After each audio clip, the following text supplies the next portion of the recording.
Pada suatu malam, debu misterius tiba-tiba terbang dan membentuk sosok kelinci di bawah ranjang seorang anak bernama Aurora yang membuatnya teriak ketakutan.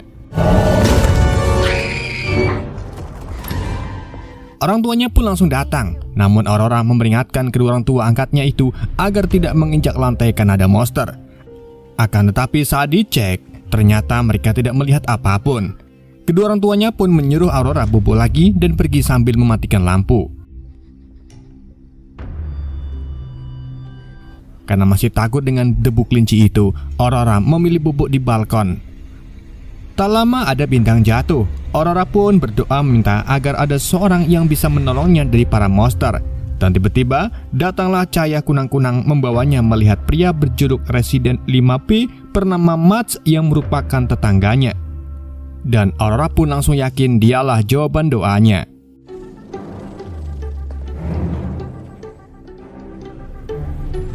Keesokan harinya, Aurora diam-diam mengikuti Mats hingga malam. Bahkan sampai ke pusat kota yang lagi ramai karena ada perayaan Imlek. Ia memakai topeng kelinci yang ditemukan di tempat sampah agar tidak mencurigakan. Lalu terus membuntuti Mats sampai masuk ke sebuah gang buntu.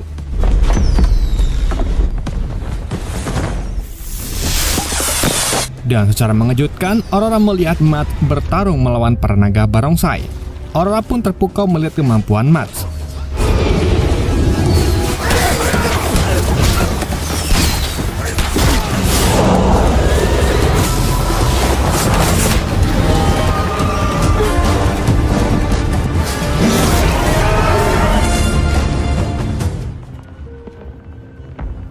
Setelah itu, Mats pun pulang dan membersihkan jejak darahnya. Namun ternyata ia sudah sadar kalau Aurora mengikutinya. Karena saat Aurora kembali ke apartemennya, kamarnya dikunci oleh orang tuanya.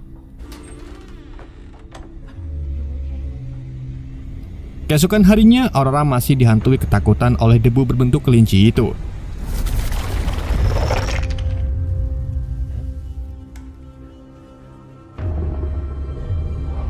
Saat lingsir wengi, ia kembali mendengar sesuatu dari bawah ranjang. Hingga akhirnya monster itu pun muncul dan menyerang orang tua angkatnya.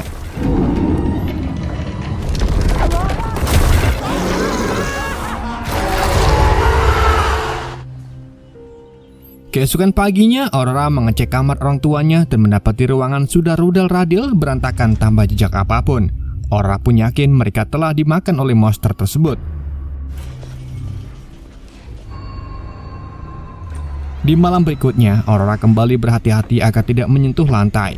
Ia melompat dari satu tempat ke tempat lain menuju ranjang. Namun saat ia menjatuhkan anggur, sesuatu bercakar muncul melubangi lantai, mengambil anggur itu dan menghancurkan lampu. Aurora pun mencoba menutup lubang itu dengan selimutnya. Namun selimut itu malah kesedot. Monster itu semakin mendekat hingga menggeser ranjangnya. Aurora yang panik pun mencoba kabur ke balkon. Namun monster besar itu muncul sebelum akhirnya menghilang kembali.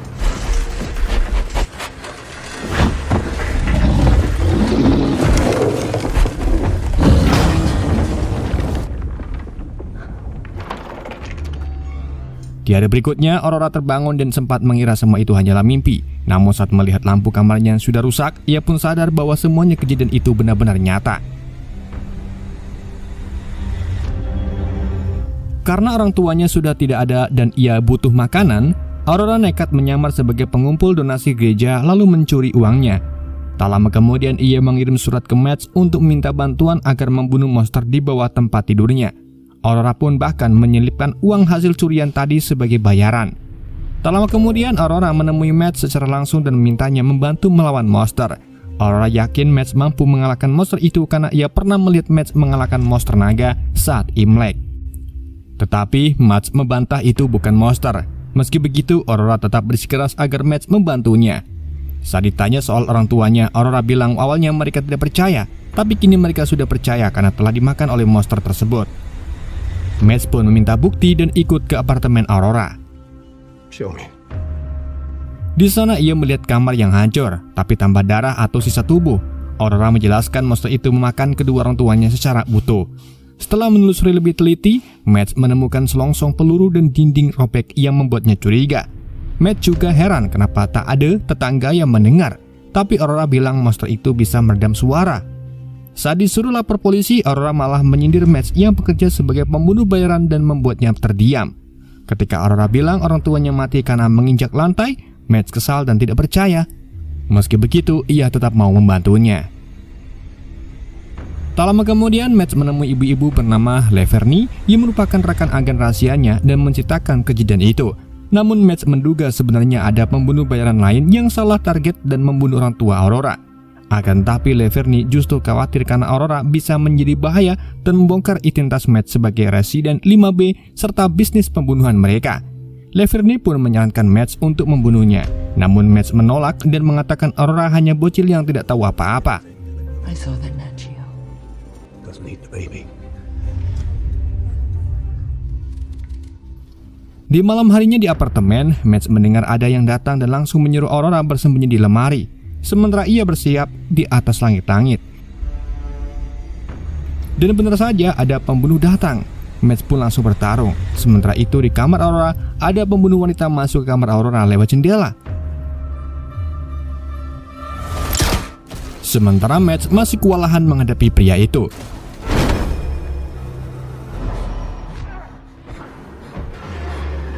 Aurora yang bersembunyi di lemari akhirnya ketahuan. Namun sebelum menembak, tiba-tiba monster muncul dan memakan pembunuh wanita itu di depan mata Aurora.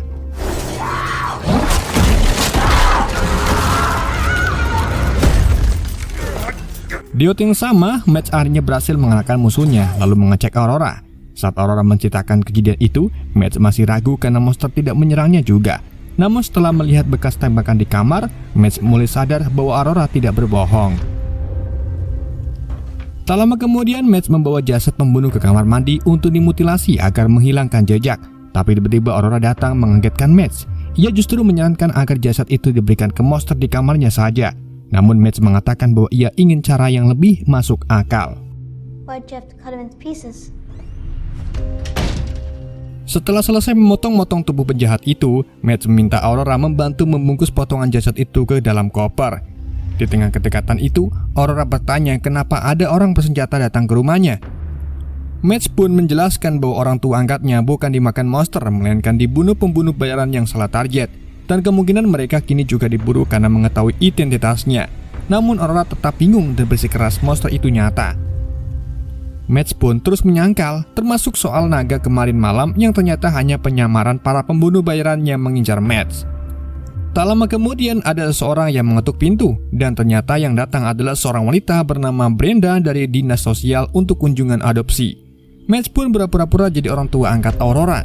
Namun Brenda mengatakan bahwa Mads adalah orang tua angkat ketiga Aurora. Mads pun terkejut. Ia lalu berpura sakit dan menyuruh Brenda datang lagi malam nanti karena sibuk. I'm under the weather. It's not a threat. Land. Setelah itu, Mads bertanya soal orang tua angkat Aurora sebelumnya, dan Aurora menjawab bahwa semua orang tua angkatnya sudah dimakan oleh monster. Tentu saja Mads makin tidak percaya, tapi Aurora tetap bersikeras bahwa itu beneran. Saat Mads bertanya asal monster itu, Aurora mengatakan semuanya bermula dari permohonannya waktu melihat bintang jatuh. Ia mengaku dulu sering disiksa oleh orang tua angkatnya, sehingga tanpa sadar berharap ada sesuatu yang membunuh orang tuanya. Tapi akhirnya kini berubah jadi mimpi buruk. Some of them are news. Matt lalu mengecek lantai kamar Aurora, tapi tidak menemukan apapun. Aurora pun menjelaskan monster hanya muncul malam hari dan akan terus menyakitinya. Aurora sudah pernah berharap agar monster itu hilang, tapi tidak berhasil. Ketika Matt bertanya kemana Aurora akan pergi jika Matt berhasil membunuh monster itu, Aurora pun menjawab bahwa dirinya kini tidak punya siapa-siapa lagi. Ia lalu balik bertanya apakah Matt punya keluarga yang menunggunya jika monster itu memakannya. Matt pun hanya terdiam. Lalu Aurora mengaku ia akan merindukan Matt jika pria itu pergi. Hey Raleigh, I'd miss you if you were gone. Malamnya, Matt kembali menemui Laverne sambil membawa 2 koper berisi jasad pembunuh. Matt menanyakan apakah organisasi mengirim orang untuk membunuh Aurora. Laverne pun mengaku memang mengirim 2 pembunuh demi menutupi saksi. Namun Matt bilang ia hanya membunuh 1. Hal itu membuat Laverne curiga koper kecil satunya lagi berisi Aurora. Laverne juga menyebut orang tua angkat Aurora tidak mencurigakan. Sementara orang tua kandungnya hilang misterius. Ia juga menegaskan banyak orang memang ingin membunuh Matt karena pekerjaannya. Tapi tiba-tiba Aurora datang, membuat Laverne kaget karena ia masih hidup. Sit next to me. Aurora datang karena mengira Mads akan kabur padahal tugasnya belum selesai. Aurora lalu menjelaskan ia menyewa dan membayar Mads untuk membunuh monster yang memakan orang tua angkatnya. Bahkan semalam monster itu juga memakan wanita bersenjata. Mendengar itu, Laverne pun mulai sadar jika Mads telah membunuh semua kiriman organisasi. Namun karena tak percaya monster, ia justru curiga Aurora lah pelakunya. Namun karena Laverne masih nggak percaya, Aurora pun meminta Laverne tidur di kamarnya agar dimakan. Mendengar itu, Laverne pun marah dan menyuruh mereka segera kabur dari kota. Leave now. Setelah itu mereka mampir ke warung seblak. Di sana Aurora terus membahas masalahnya. Namun Mads mengeluh karena kini ia punya dua masalah sekaligus, yaitu Aurora dan seorang pria yang kini mengincar nyawa mereka. Tak lama kemudian tiba-tiba pria itu datang mengaku tujuannya memang untuk membunuhnya. Tapi Mads santai dan meminta orang itu untuk menunggu dulu sebelum akhirnya mereka pergi. Singkat cerita, mereka akhirnya kembali ke rumah. Tak lama Brenda datang lagi dan dipersilahkan masuk oleh Aurora. Tapi Aurora langsung memperingatkan mereka berdua agar tidak menginjak lantai. Tapi Brenda menganggap itu lelucon. Oh? You'd be the first. Exactly what I said. Mads pun lalu segera menyuruh Aurora bersembunyi. Setelah itu ia mengungkap pada Brenda bahwa mereka sedang diburu. Ia curiga semua kematian orang tua angkat Aurora adalah ulah pembunuh, bukan monster. Dan benar saja, tak lama kemudian dari jendela terlihatlah sekelompok orang mencurigakan di luar. Di sini terungkap jika Brenda bukan pekerja sosial, melainkan agen FBI yang sedang menyelidiki kasus kematian orang tua Aurora. Karena tahu akan ada banyak penjahat datang, Brenda pun minta bantuan. Mads lalu memberi kesimpulan bahwa Aurora kemungkinan pernah melihat penculikan orang tua kandungnya, sehingga kini ia terus jadi target. Dan monster yang ia lihat sebenarnya hanyalah bayangan dari para pembunuh itu. Completely unrelated to me. Tak lama kemudian seseorang mengetuk pintu dan ternyata yang datang adalah Laverne. Ia langsung menyuruh Mads kabur karena ada 6 pembunuh dari organisasinya. Mereka dikirim untuk menghabisi Mads dan Aurora demi keamanan organisasinya. Namun Mads tetap tenang. Ia mengaku sudah punya rencana dengan memanfaatkan keberadaan agen FBI di dalam untuk diadu domba dengan para pembunuh. Mendengar itu, Laverne pun kesal karena Mads masih peduli dengan Aurora. Padahal menurutnya anak itu pasti akan dibunuh cepat atau lambat karena sudah melihat identitas mereka. You can't save this little girl. Di dalam apartemen, Brenda akhirnya mengaku bahwa ia bukan pekerja sosial, melainkan agen FBI yang menyelidiki hilangnya para orang tua angkat Aurora. Ia menjelaskan satu-satunya petunjuk hanyalah cat buku di TKP. Wrong with the applicator brush. How it got there, no one knows. Tak lama kemudian terdengar suara dari kamar Aurora. Mereka pun langsung mengecek masuk. Namun Aurora malah berteriak memperingatkan agar mereka tidak menginjak lantai. Di saat Mads masuk, tiba-tiba tembakan dari luar mengenai Brenda, menandakan para pembunuh sudah menyerang. Mads segera membalas tembakan dan membawa Brenda ke kamar mandi. Sementara agen FBI lain datang membantu dari luar dan aksi tembak-tembakan pun tak terhindarkan.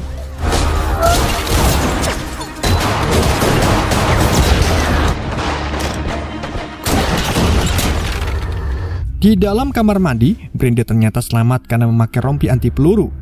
Saat Mads mengintip ke bawah pintu, ia mulai merasakan sesuatu bergerak di lantai. Kini ia pun mulai sadar mungkin monster itu benar-benar ada. Ia pun memperingatkan Brenda untuk tidak menginjak lantai. Dan benar saja, di luar monster itu benar-benar muncul dan menyerang para pembunuh.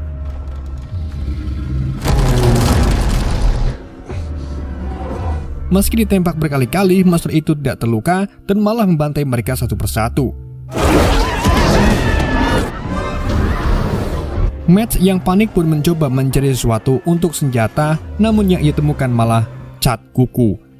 Di saat itu juga tiba-tiba satu pembunuh terlempar masuk ke kamar mandi dan langsung dihabisi oleh Brenda.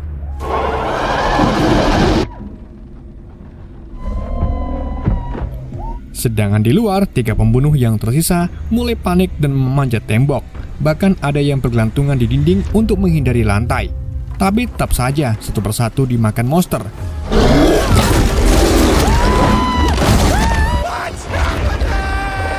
Karena Mads dan Brenda gak lihat langsung, mereka berdua pun melemparkan jasad tadi keluar untuk memastikannya. Dan mereka akhirnya melihat sendiri monster itu memakannya termasuk kembali ke dalam lantai. Akhirnya mereka berdua pun mulai percaya bahwa cerita Aurora memang benar. Tak lama kemudian, agen FBI datang mengamankan situasi. Brenda pun meminta Mads segera menyelamatkan Aurora. sementara ia akan mengenangani para pembunuh yang tersisa. Namun saat Brenda dan para agen FBI hendak pergi, tiba-tiba monster menutup pintu apartemen dengan kukunya. Lalu muncullah kembali dan membantai semua orang di dalam. Anehnya tidak ada satupun suara yang keluar, seolah semuanya diredam. Dan kini hanya tersisa Mads dan Aurora. Mads lalu memanjat patung kuda Neil menuju kamar Aurora dan mengajaknya kabur lewat jendela. Namun di tengah usaha itu, monster tiba-tiba muncul dan langsung makan Mads hidup-hidup, lalu kembali menghilang ke dalam lantai. Keesokan paginya, Aurora mendengar suara dan ternyata Mads masih hidup. Ia pun dimuntahkan kembali oleh monster karena membawa cat kuku. Aurora pun langsung memeluknya dengan lega. Namun tak lama, Laverne datang dan terkejut melihat mereka masih hidup. Ia menuduh Mads telah membunuh semua pembunuh yang dikirim. Tetapi Mads kembali memperingatkan agar Laverne tidak menginjak lantai. Sayangnya, peringatan itu diabaikan. Dan di sini terungkaplah bahwa Laverne adalah ibu kandung Mads. Demi menyelamatkannya, Mads memanggilnya ibu dan memohon lagi agar Laverne gak menginjak lantai. Tapi sudah terlambat, monster pun muncul dan makan Laverne hidup-hidup. Mereka berdua pun mencoba kabur, tapi sayangnya monster itu kembali menyerang.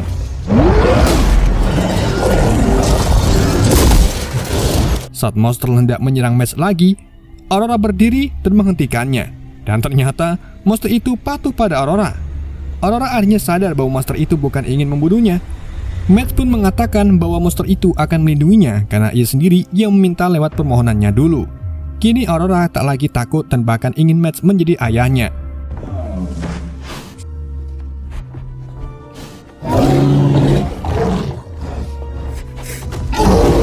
Tak lama kemudian, Mads pun mengajak Aurora pergi meninggalkan kota. Sementara monster itu mengikuti mereka dalam bentuk bayangan dan film pun berakhir.